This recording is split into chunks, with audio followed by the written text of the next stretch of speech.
Ladies and gentlemen, please welcome Jeremy Gutsche.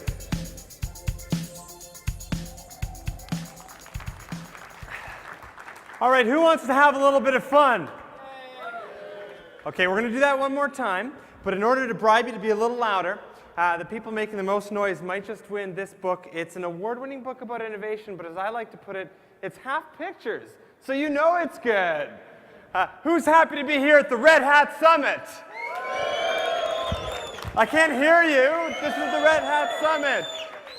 All right, excellent. Well, today what I'm going to do is I'm going to get you to step back a little bit from what we've been talking about and get you to think about your innovation roles within the company.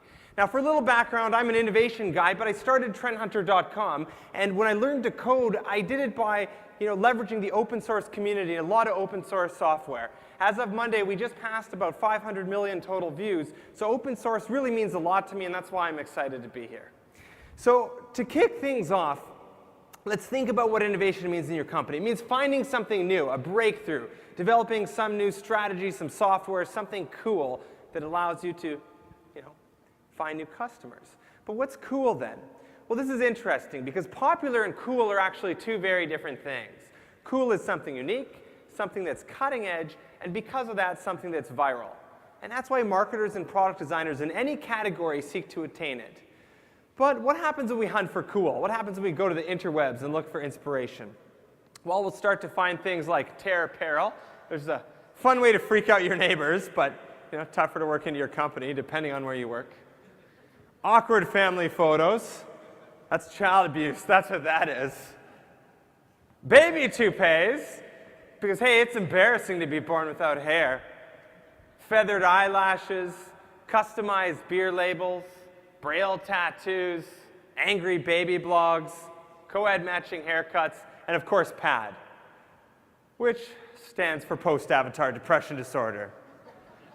Hey, we all have it. We just deal with it in different ways. My point is that micro trends and viral innovation surround us. If you're looking for inspiration, it's not actually tough to find.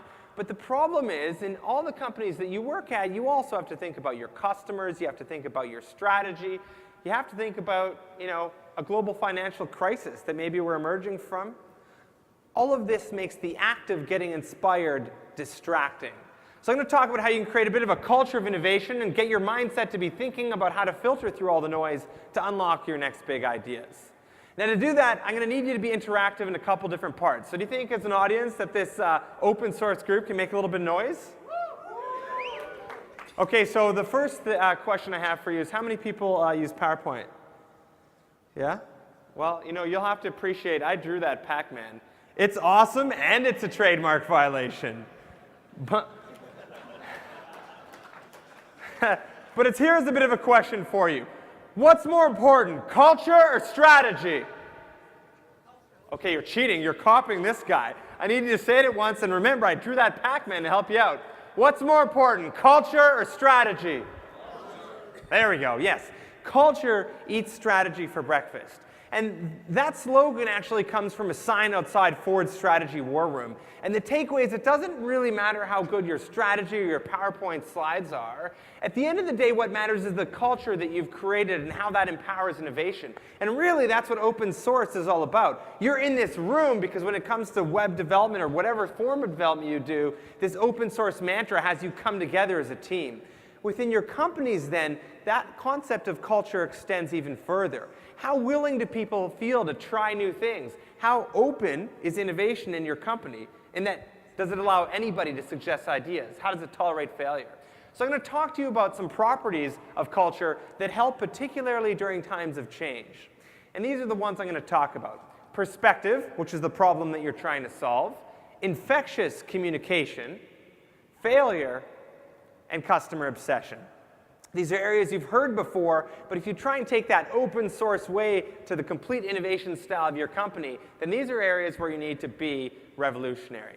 So let's talk first about culture. Specifically, what is it that you're trying to do? Now, this is a really important question. It seems basic, but I'm going to come back to it a couple times today because the idea is that when you think about your answer to this, it's very easy to be descriptive. We make X products, or we sell Y in this area. But your answer to this actually determines the outcome of your creative process. It drives your strategy, so it becomes very important. Now, to illustrate that, I've got a little bit of a quiz. How many people here like to win? Can I hear some applause if anyone likes winning here? Yeah? OK. So none of you. I'll work around that. Now, here's the name of the game. It's called Guess the Company. And if you haven't read my book already, you're allowed to play. But it's your chance to impress 2,500 friends. It's the opening part of the event. So I want you to shout it out if you can think of what the answer might be. Throw out your guesses as we go along. The first hint, blank has been turning creative ideas into breakthroughs for well over a century. That's on their website. GE? 3M? Apple? Look of disappointment on his face. IBM? Now's where you say your company's name. RIM, there we go. Canada. I'm from Toronto. That's awesome. By the way, how many Canadians do we have in the room? So like 5 of us? Come on, you're supposed to be louder than that. We're the beer drinking nation. Represent down here. All right, here's another hint. They invented grammar checkers. Wang, I heard? Xerox? They invented the electronic dictionary in 1985. Shout it out if you know it. Feel that earning bird, like desire to win. They invented the laptop word processor in 89.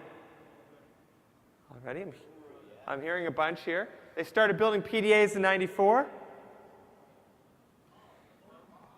The answer is Smith Corona, the best typewriter company in the world. And that's a title they still hold today. Now, Smith Corona is actually a really interesting example to study. And I chose it for you because I think it's a great example when you go back to your companies and you talk about the role IT or open source or your innovative ideas should be playing in the company. And here's why. At first, it seems like Smith Corona missed something pretty big. You know, computers. That won't work. But actually, when you dive deeper into it, you start to see a lot of parallels that they have to successful companies like yours. So when I wanted to learn more about them, the first thing I did is I went to their website, which was funny because it exists. And not only that, but check this out. On the 8th day, God created Smith Corona. How many people knew that? What would lead a company to put that graphic on their website? Well, the first is you'd have to be defunct, not really care, and let your 14-year-old nephew make the website. We've seen that. But more importantly, Smith Corona had a 100-year history of identifying trends and opportunities and then reinventing based on them. Check out this list. The first typewriter with upper and lowercase characters, first portable electric, first powered carriage return. It keeps going on until you get to the first laptop word processor in '89. How didn't they just run with that? Well, here's the first parallel to your companies. They were big and they were still growing. In 1989, they had $500 million in revenue, and it was getting bigger. So you know what? Who cares about this little computing thing? If it really works out, we'll just, buy one of those companies. And this is a classic thing that happens. Today, most companies, and I'm not sure how B2C the companies are that you work at, but most companies are making the same mistake when it comes to social media. We know it's there, but we can't make money on it yet, so we won't bother. The problem is in 3 to 5 years, everyone else will be making money on it, and it'll be too late to really get in the game. But let's bring it back to Smith Corona. Here's another piece of context. Their largest competitor was Remington Rand. And in 1975, Rand did get into the wonderful world of computing with that lovely big box, a far cry from Intel's 7500 series that we just saw. But fast forward to '81, and they declared bankruptcy. So the takeaway for managers, for savvy managers at Smith Corona would be, if you move too quickly, you could lose your shirt. All right, here's another piece of context. How many people recognize one of these? Yeah, that's the Commodore 128. It has a blue screen monitor and 2 external floppy drives. Boom! I remember that. Now, at the same time period, here was Smith Corona's offer. It had a spell check, search and replace. You could save on a disk. In many ways, this was like a laptop 10 years ahead of its time, but with a printer built inside of it. So now start thinking about Smith Corona's biggest customers. They're actually not even B2C. They're really B2B. Their largest customers are multinational corporations and governments. And what do you think they want? Do they want a computer box machine thing that you'll have to train them on? Or do they want a better version of what they already buy from you? So we still keep making typewriters. But you know, that's a lot of money. So when someone begs to just try computing, someone else in Smith Corona said, fine, get into partnership, do the easy route. And they got into a joint venture with Acer. Now, I don't need to ask you what happened, because obviously it didn't work out, even though Smith Corona was invented by God.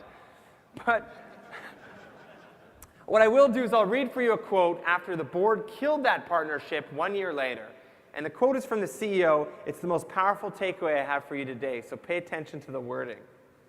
He said, many people believe that the typewriter and word processor business is a buggy whip industry, which is far from true. There is still a strong market for our products in the United States and the world. By CEO G. Lee Thompson, which, by the way, I think is actually a good name for like a badass old school company. Sounds pretty tough. But the takeaway for you is this. If you use the word buggy whip in a press release, come on, you're predestined for failure. And you can see the complacency in his statement, which is probably even more important. So fast forward 3 years later, and Smith Corona was declaring bankruptcy. But Acer went on to become the second largest computer company in the world as of last year, or PC company. So the point is that situational framing dictates the outcome of your creative process. For anything you're trying to do, whether it's the IT team within your company or the greater company itself, you'll solve the problems that you set out to solve. So your answer to this question becomes very important. If Smith Corona wanted to become the world's best typewriter company, well, they are. But if they had a broader mission, if they thought about what they really did, which was to help people record their thoughts, well, then they would have had to get into computing. So what is it that you are trying to do? Now, one way to find that is to deeply understand your customer. And traditionally, that meant, surveys or different forms of market research. I'm going to show you how a powerful connection can be made when you really understand deeply your most interesting group. In this case, I'm going to show you a little case study to get us there. We're going to pretend that we're trying to get people to stop littering out the side of their vehicles. Now, how many people recognize this image? Nice. Okay, people remember this even though it's actually 40 years old, because in this commercial, in this ad, Iron Eyes Cody makes an emotional connection with his tier. As a little side note, though, he's actually an Italian actor named Desperado de Cody. So don't believe everything you see in the media. But here's the thing. Does an emotional connection matter if it works just a little bit on everyone? Because the reality is, although so many people remember that commercial, it had no measurable impact on the amount people were littering. So with anything you're trying to communicate, whether it's something to an end customer, or whether you've got a project that you're trying to sell to the business line within your company, there's a continuum of how you can get your message across. You can functionally tell people about your product or your idea. You can give them the benefits or a motivation, a sale, a discount, a cost savings. You can make that emotional connection, which is nice, but not really as tangible. Or you can go a step further and you can make a cultural connection. Now, cultural connection is a very interesting thing, but it's also very difficult. Really what it means is that you make people feel like they're part of the same team. The reason you're in this room is because you have a cultural connection to Red Hat. The reason people tattoo Harley Davidson to the side of their arm, even though it's a corporate logo, is because they have a cultural connection. And it happens even in the unsexiest of industries. If you go Google, I love ING, you'll find 150,000 people have written about how they love ING, even though it's a bank. And the way this happens is when you're not speaking to someone in your marketing, but you're speaking with them. They see you as part of the same team. But to do that, you can't just market to everyone. You need to think about, who your real customer actually is. Who's your most important customer? And in this case, we need to know who litters. So back in the day, Texas ad agency, GSD&M, they spent a lot of money figuring this out. They hired a research company, and they found out who litters. But I was thinking that savvy developers like yourself could help me figure this out right now in the room. Do you think we can do it? Sure. Okay, so I need you to be really loud. Who litters on the side of the road, males or females? Like not one of you can yell at females. Jeez. Okay, young males or old males? Those damn young males. And do they drive cars or do they drive trucks? Minivans or pickup trucks? Wow. So with no evidence at all or research, you're a very convinced group. It turns out when they actually did this, surprisingly, what they learned is, you're absolutely right. The people who litter on the side of the road are males, they're young, and they drive pickup trucks.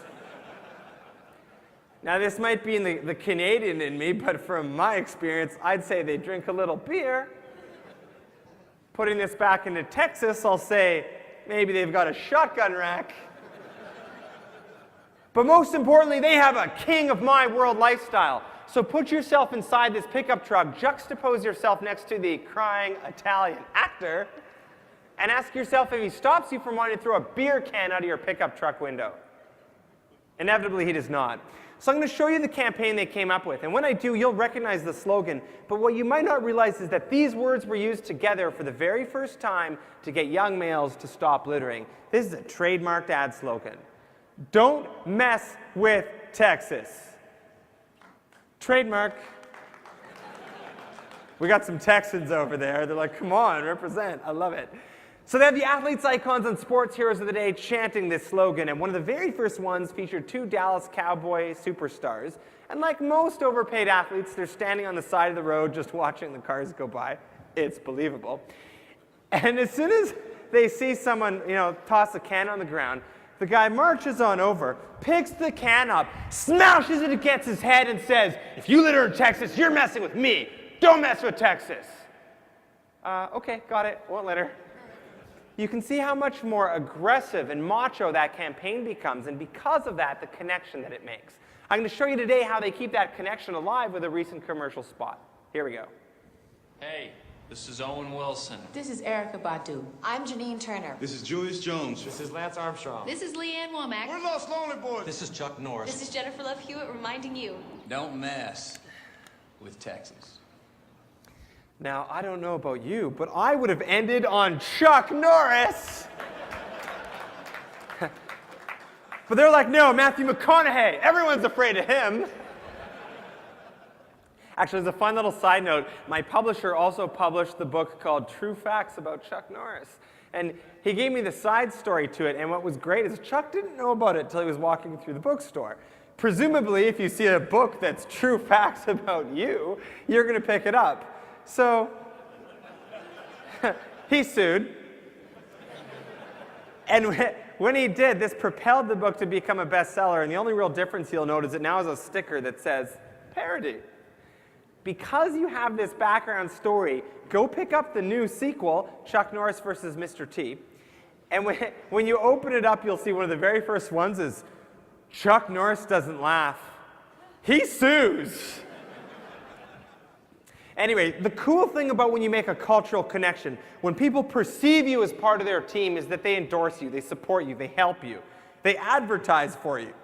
And in this case, people even go to the extent of creating commercials and putting them up on YouTube. So here's a user-generated Don't Mess with Texas commercial.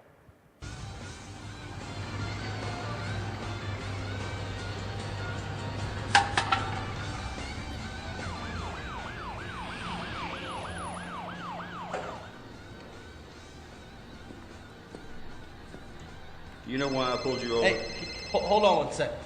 Hey man, I gotta let you go. I got pulled over. Yeah, I'll give you a call back. Okay, great. Please, don't mess with Texas. Can I get some support from the Texans again on that? Now, I actually am censoring myself when I showed you those, because I found some that took it a little bit further.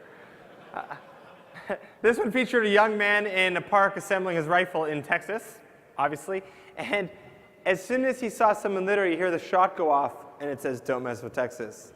Why it's funny is that if you look at his YouTube description, he says, I created this for a charity contest, but I was disqualified.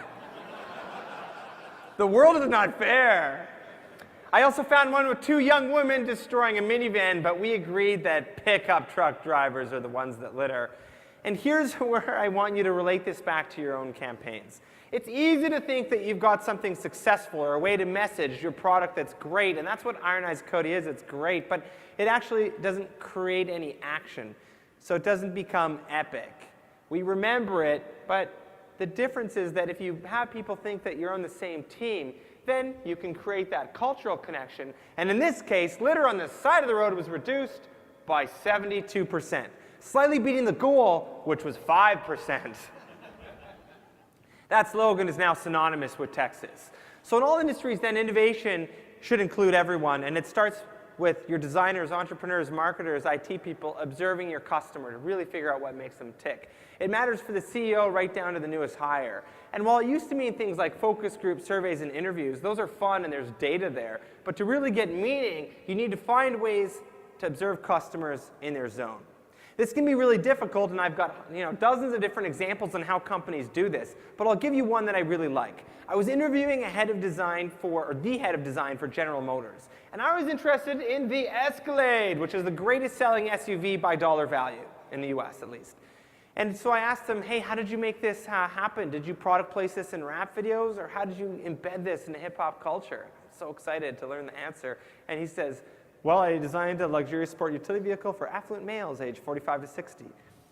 And then that happened. Okay, great. I'm glad I took all those marketing courses in school. Apparently that works. But when he knew his customer changed, when he didn't really understand it, he could have gotten any one of the 1,000 people on his team to figure it out for him, to go and do the research, to make him a video, but that's not what he did.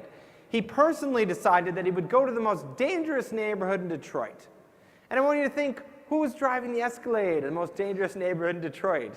Right? We've all seen a few episodes of The Wire. So he waves down this Escalade, marches on over, and the window rolls down, presumably to take his order. And he says, excuse me, young man, but I designed this vehicle, and I was wondering if I could accompany you on a ride alongside your business for the day. Wow. Now, for that young man, this is actually really cool because that vehicle's an icon in his culture. So it's pretty awesome to meet the designer of it. And for that designer, he gets to meet someone with a different job occupation. Now, I've replicated this in many ways. I used to run Capital One's innovation team, and what I did is actually got my team and all the senior people had to work in the booth. The CEO even had to answer the customer complaint calls, but the process was to better understand what customers are all about. Continental's CEO flies economy unannounced. There's so many examples of this. Fast Company editors actually call people who cancel their subscriptions. But the idea is you want to push yourself to deeply understand your customer. Let's pretend you've got that figured out. You've got your culture excited. You want to start a revolution. You've got a product or you've got something you want to roll out. How do you actually communicate it? Traditionally, marketers talk to you about classic marketing. But at trendhunter.com, what we study is how to go viral. And not necessarily from the social media sense, because that's kind of common. But what we try and look for are what are the properties of a message that make it get captured. And really, there's three things we've learned. You can have a viral creation, which means your product or service is so good people talk about it. You could have a viral medium. The way you deliver your message could be so unique that people remember it. Or finally, you could have a well-packaged story. With a well-packaged story, the way you articulate your message wraps around your whole brand and makes me want to choose you or talk about you. So let's talk about all three of these. For the first one, how many people here sometimes work from home? Wow, so that's like none of you. Just kidding, that's all of you. The thing that's nice about that is you don't have to put on any clothes. But now every laptop has a webcam on it. You're following where I'm going with this, right? Suddenly, people want to Skype in, and you've got to put something on. You've got to get dressed. You might even need to put on a suit. But you don't need just any suit. You need a half suit. The half suit's all business up top and all party down below. And it's actually very nostalgic to us at Trend Hunter. And by the way, I don't know if I mentioned, but Trend Hunter is crowdsourced, so that's another interesting open source sort of tie-in. But one of our contributors had written about this, and it became our first example of being in the epicenter of the blogosphere. It was 2006, 5 years ago, 175 sites linked to us, 1,800 sites linked to them, and if you fast forward just a little bit, that little half suit got 35 million impressions. Enough that, by the way, the guy actually sent me one. So if you ever see me in a suit, like, be warned that hopefully I don't pan down. There's an interesting thing from this, though. It's not that you're going to create a half suit, but there's two powerful takeaways. The first is that when you create something that connects with your customer, your story will now travel faster than ever before. Social media empowers us to have a tremendous platform. But the second thing is you can study what messages actually travel and use those properties to change how you message what you're selling and how you excite and empower your teams. So let me talk to you about a couple examples of that. The first is how you deliver your message. Does anyone know this guy? This guy's name is Josh Bell. Now, Josh Bell plays a $3.5 million Stradivarius violin. He played all the music in the movie The Red Violin, and when he's on stage, he makes a cool, crisp $1,000 a minute. So, based on that, I'd say he's quite simply the best in the world at what it is that he does. So the Washington Post, they wanted to hire Josh Bell, and they found a night where he had a sold-out concert, and they put him in the busiest area they could find playing his most technically complex piece. But they don't know how many are going to stop. It's an out-of-the-blue PR event. So how many do you think will stop? I'm going to need to show hands. How many people say half of the people going by will stop and listen to Josh for a little bit? Okay, we got a couple. Put your hands up if you think 25% will stop. Okay, that's more of the room. And 10%? All right, so that's the consensus, mostly 10 to 25. Here's what happened.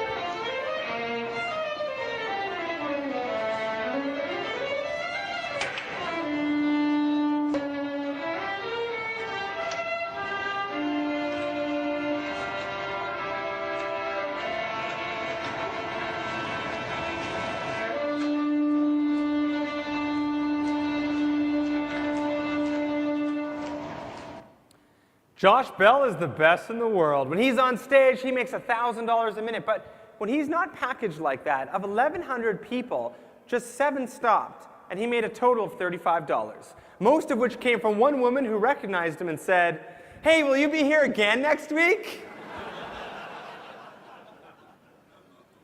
Portray your product as average, and that's all that it will ever be.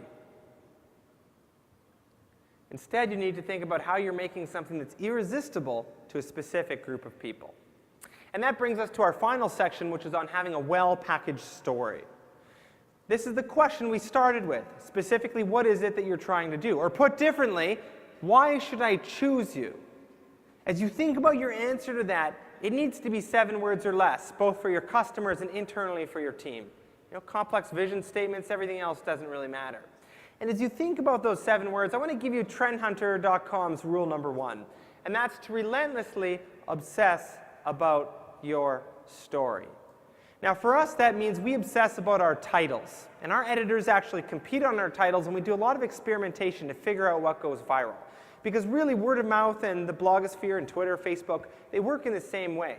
So to give you an idea of how powerful word choice can be, there was an American politician. Her name was Sarah Palin. Anyone? Anyone remember her? Now, when she was announced, somebody wrote an article, and they put it on Trend Hunter, and they titled it Female Vice Presidents. And I thought, that's interesting, but those aren't the 3 words that really, capture what she's all about and why you search for her.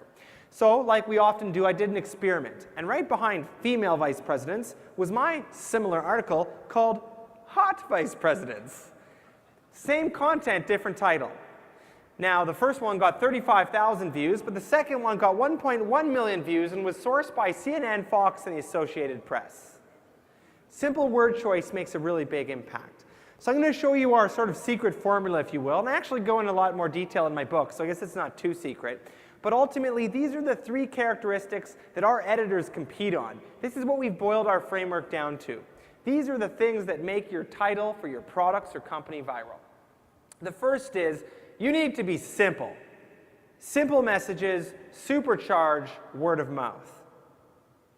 The second is that you need to be direct, and this is where most people make a mistake. Direct and descriptive are 2 very different things.